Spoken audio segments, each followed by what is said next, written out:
Hi friends, ఈరోజు మేము మునక్కాయ టమాటా కర్రీ చేస్తున్నాం. ఎలా వచ్చిందో చూసేయండి. మునక్కాయ ముక్కలు వేసుకొని ఉప్పు వేసుకోవాలి, ఉడకబెట్టుకోవాలి. మా చిన్నది వాయిస్ ఓవర్ ఇవ్వమంటే నాకు రాదు, నేను మర్చిపోయినా, ఏం చెప్పాలి అని అంటది. మళ్ళీ ఏమంటారు, ఆ మొక్కదైతే వీడియోస్ తీసుకొని వాయిస్ ఓవర్ ఇచ్చుకుంటుంది. హాయ్ ఫ్రెండ్స్, మా వర్షం వస్తుంది ఇక్కడ తుర్కేం చాలు అని చెప్తుంది. హాయ్ ఫ్రెండ్స్, మా అక్క హోంవర్క్ చేయలేదని చెప్తుంది.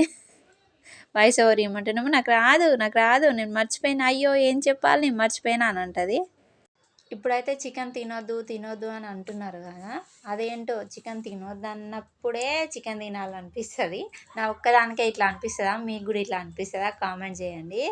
ఎప్పుడో ఒకసారి అయితే సూర్యుని చూడొద్దు అని అంటారు కదా, అదే రోజు సూర్యుని చూడాలనిపిస్తుంది. అంటే అసలు అందరికి ఇట్లన్నా, నా ఒక్కదానికి ఇట్లన్నా నాకు అర్థమే కాదు. ఆ రోజే సూర్యుని చూడాలని అనిపిస్తుంది. ఎవరైనా ఏదైనా పని చేయొద్దు అన్నారు అనుకో, ఇది వద్దు, ఇది చేయకూడదు, ఇట్లా చేయొద్దు అని అంటే అసలు అట్లనే చేయాలనిపిస్తుంది. అంటే ఇది మనిషి లక్షణమా, లేకపోతే నా ఒక్కదానికి అట్లా అనిపిస్తుందా? ఖచ్చితంగా కామెంట్ చేయండి. అసలు ఏందో నాకు అర్థమే కాదు. కడుపుతో ఉన్న వాళ్ళైతే మునక్కాయ తినొద్దు అంటారు, ఎందుకంటే మునక్కాయ వేడి చేస్తుందని అంటారు కదా. చూసారా, మునక్కాయ కూర అయితే రెడీ అయిపోయింది.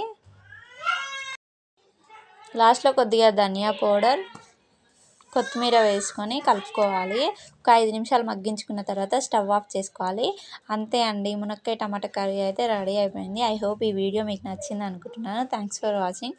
Please like, share and subscribe చేసుకోండి. అండ్ కర్రీ ఎలా వచ్చిందో కామెంట్ చేయండి. చెప్పింది అయితే మర్చిపోకండి. నా ఒక్కదానికి అట్లా అనిపిస్తుందా, మీకు కూడా అట్లా అనిపిస్తుందా? కామెంట్ చేయండి ప్లీజ్.